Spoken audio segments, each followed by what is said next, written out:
Senang sekali saya bisa kembali melayani Anda. Hari ini saya akan berbicara tentang berperang bersama Tuhan. Belajarlah berperang bersama Tuhan. Semakin banyak masalah yang kita selesaikan, semakin besar musuh yang kita kalahkan, semakin cakap kita menghadapi persoalan. Mari belajar berperang bersama Tuhan. Tuhan itu memberikan kepada kita kemampuan untuk menghadapi tantangan. Firman Tuhan berkata bahwa pencobaan-pencobaan yang kamu alami tidak akan melampaui kekuatanmu. Karena Tuhan itu setia, Dia pasti akan berikan jalan keluar. Percayalah kalau Tuhan mengizinkan masalah dalam hidup kita. Tuhan itu tidak akan membiarkan kita dicobai, melampaui kekuatan kita. Kita pasti mampu menanggungnya. Dan Tuhan juga setia, Dia pasti sediakan jalan keluar, katakan amin. Mari belajar bagaimana Daud dalam hidupnya, dia selalu datang kepada Tuhan dalam keadaan tertekan, ketika dia menghadapi masalah, ketika dia takut, dia datang kepada Tuhan waktu sakit, dalam berbagai masalah dalam hidupnya. Daud selalu menghampiri Tuhan. Makanya Daud jadi orang yang dekat di hati Tuhan. Mazmur 144 ayat yang pertama bilang gini, dari Daud, terpujilah Tuhan gunung batuku, yang mengajar tanganku untuk bertempur dan jari-jariku untuk berperang. Tuhanlah yang melatih kita untuk bisa bertempur dan berperang. Salah satu keahlian hidup yang harus dimiliki oleh semua orang adalah kemampuan menghadapi tantangan. Tuhan itu menciptakan manusia itu dengan kemampuan beradaptasi yang luar biasa. Kita mampu menyesuaikan diri dengan keadaan. Itu merupakan kekuatan yang Tuhan berikan. Kita diberikan kemampuan untuk menghadapi tantangan apapun, dimanapun. Jangan pikir Anda lemah, karena sesungguhnya Anda punya kekuatan yang Tuhan berikan. Dan keahlian hidup yang setiap orang harus miliki, seperti problem solving, menyelesaikan masalah. Itu sebenarnya harus dilatih. Sedari kecil, contoh, anak jangan selalu didikte. Kita harus tanya, bagaimana keputusan dia, bagaimana pendapat dia. Kalau ada masalah seperti ini, menurut kamu harus bagaimana? Jangan melulu ketika anak datang sama kita, Ma ini botol gak bisa buka, gimana? Kita harus ajarin caranya, supaya anak-anak itu terlatih menyelesaikan masalah mereka. Keahlian dalam hidup manusia, itu kekuatan dari Tuhan. Salah satunya, kemampuan menghadapi tantangan. Jangan jadi orang Kristen yang cengeng. Datang kepada Tuhan seperti Daud. Daud berkata bahwa Tuhanlah yang melatih tangannya untuk bertempur dan jari-jarinya untuk berperang. Tuhan bukannya senang bikin manusia itu susah. Tapi Tuhan ingin kita cakap menanggung segala sesuatu. Supaya iman kita bertumbuh dan kita mengalami Tuhan. Kita itu perlu belajar cakap menyelesaikan setiap tantangan hidup. Justru masalah dalam hidup kita, tekanan, berbagai penderitaan, itu justru kesempatan bagi kita untuk mengalami Tuhan. Saya merasa betul waktu saat saya susah, saya tertekan. Disitulah pengalaman yang terindah dengan Tuhan. Saya ingat waktu saya masih muda sekali ketika saya nggak bisa mengandalkan orang tua saya dan juga belum punya suami. Saya harus berjuang sendirian. Saya merasa kedekatan saya dengan Tuhan lebih dekat daripada hari ini. Anda tahu bahwa ketika kita ditekan, kita akan jadi semakin dekat dengan Tuhan kalau Tuhan menjadi satu-satunya yang kita andalkan. Oleh karena itu, di dalam kesengsaraan, di dalam penderitaan, dalam menghadapi badai kehidupan, nikmatilah momen ini. Karena di momen-momen seperti inilah kesempatan kita mengalami Tuhan dalam hidup kita. Roma 5 ayat yang ketiga bilang gini, kita malah bermegah juga dalam kesengsaraan kita. Karena kita tahu bahwa kesengsaraan itu menimbulkan ketekunan. Dan ketekunan menimbulkan tahan uji, dan tahan uji menimbulkan pengharapan. Jangan pernah putus pengharapan. Tuhan adalah sumber kekuatan. Miliki iman.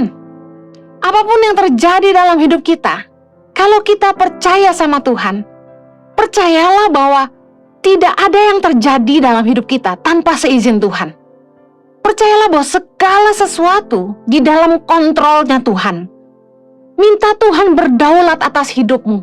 Tuhan gak akan izinkan sesuatu terjadi di luar dari kehendaknya.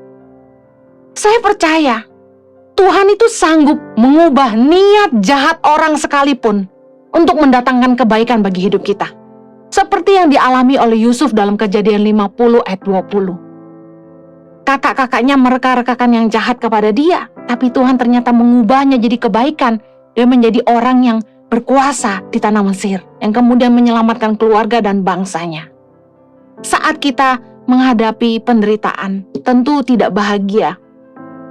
Saat kita diuji, saat kita dicobai, kita menghadapi kesengsaraan dan penderitaan dan tekanan, gak ada sukacita, yang ada duka cita. Kita sedih, kita stres, kita tertekan, mungkin ada yang darah tinggi, mungkin sampai mual saking stresnya. Tapi terus berpengharapan kepada Tuhan. Ucapkan firman Tuhan. Tuhan, aku percaya bahwa Engkau turut bekerja dalam segala sesuatu untuk mendatangkan kebaikan bagi aku yang mengasihi Engkau, bagi aku yang terpanggil sesuai dengan rencanamu. Roma 8 ayat 28 mengajarkan kepada kita kunci kemenangan. Kalau kita punya Tuhan, siapa yang jadi lawan kita? Firman Tuhan bilang gitu kan? Kalau kita mau menang, kita cuma butuh satu. Kita punya Tuhan. Asalkan Tuhan di pihak kita, siapa lawan kita? Nah, masalahnya, bagaimana supaya Tuhan ada di pihak kita? Bagaimana caranya supaya Tuhan bisa pegang kendali hidup kita? Roma 8 ayat 28 bilang gini, kita tahu sekarang bahwa Allah turut bekerja dalam segala sesuatu untuk mendatangkan kebaikan bagi siapa? Mereka yang mengasihi Dia, yaitu bagi mereka yang terpanggil sesuai dengan rencana Allah. Kalau Anda saat ini dalam tekanan, dalam masalah, dalam pencobaan, dalam penderitaan, Anda ingin menang, pertanyaan saya, apakah Anda mengasihi Tuhan? Orang yang mengasihi Tuhan, mengasihi sesamanya. Orang yang mengasihi Tuhan, melakukan firman-Nya. Orang yang mengasihi Tuhan, akan sungguh-sungguh hidup berkenan kepada Tuhan. Orang yang mengasihi Tuhan, akan hidup takut akan Dia. Tidak melakukan kejahatan. Kalau kita ingin menang dalam hidup ini, menghadapi apapun, hiduplah mengasihi Tuhan. Hiduplah sesuai dengan rencana Tuhan. Jangan keluar dari kehendak Tuhan. Lakukan kebenaran firman-Nya. Lakukan kehendak Tuhan dalam hidup kita. Saya pernah diminta oleh orang untuk meninggalkan Tangan Pengharapan dan memegang yayasan beliau. Yayasan beliau cukup besar dan beliau juga seorang konglomerat di Indonesia. Dengan jaminan gaji, dikasih rumah, dikasih mobil. Tapi saat itu Tuhan mengajari saya untuk tidak takut kepada manusia, tapi taat kepada Allah. Waktu itu Tangan Pengharapan masih kecil dan belum dikenal orang sama sekali. Dan saya saat itu ragu sekali apa yang saya harus lakukan. Tapi saya bersyukur, karena saya mengasihi Tuhan. Saya setia mengerjakan yang kecil. Saya setia meskipun Tangan Pengharapan tidak dikenal orang. Saya setia meskipun Tangan Pengharapan membuat saya lelah, saya harus pergi ke pedalaman Indonesia dan saya harus mencari dana kemana-mana, berjualan kaos, batik sambil khotbah. Tapi karena saya mengasihi Tuhan, saya lepaskan tawaran yang luar biasa dari orang besar di Indonesia. Juga satu kali teman seorang pengusaha bilang gini, Henny, udah kamu kerja ikut saya aja, kamu ikut saya meeting ke luar negeri dan lain sebagainya, saya akan kasih gaji kamu. Cukup besar tawarannya, tapi saya menolak. Saya percaya gini, kalau saya sampai keluar dari panggilan Tuhan, kalau sampai saya hanya karena uang saya meninggalkan panggilan Tuhan dalam hidup saya melalui Tangan Pengharapan, saya percaya mungkin ada masalah di depan, saya harus tanggung sendiri akibatnya, karena itu keputusan saya. Oleh karena itu, kalau kita percaya, kita mengamini ayat ini, kita bilang, Allah turut bekerja dalam segala sesuatu untuk mendatangkan kebaikan. Tapi tunggu dulu, dia akan bekerja dalam segala sesuatu untuk mendatangkan kebaikan.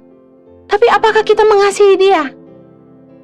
Dan kemudian dikatakan, bagi mereka yang terpanggil sesuai dengan rencana Allah, apakah kita hidup dalam kehendak-Nya?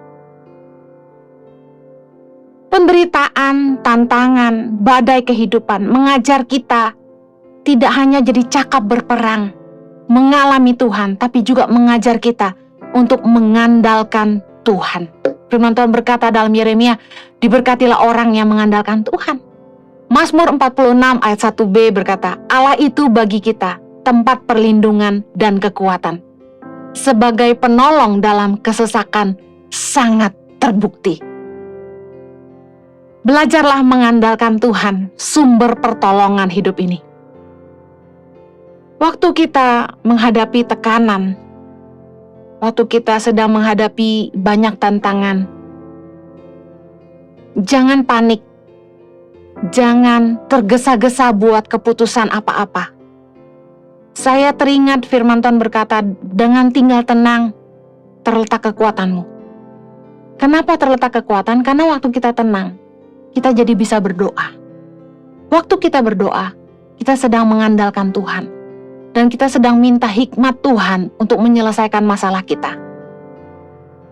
Kecerdasan manusia terbatas, tapi hikmat dari Tuhan yang akan memampukan kita untuk melewati setiap tantangan yang ada dalam hidup kita.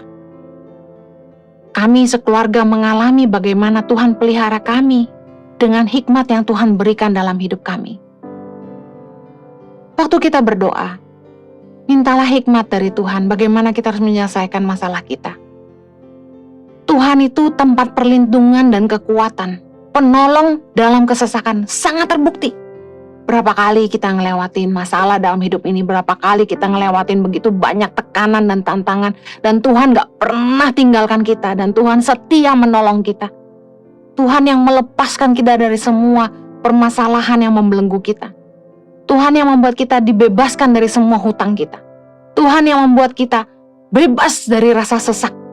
Tuhan bekerja dengan cara-cara yang begitu ajaib dalam hidup kita yang sebagai manusia kita gak bisa ngerti. Ketika kita berdoa dan datang sama Tuhan, kita sedang belajar mengandalkan Tuhan, dan kita akan melihat betapa Tuhan itu sanggup mengerjakan yang jauh lebih besar dari apa yang sanggup kita doakan maupun pikirkan. Tuhan itu luar biasa. Belajarlah berseru kepada Tuhan dan bukan kepada manusia.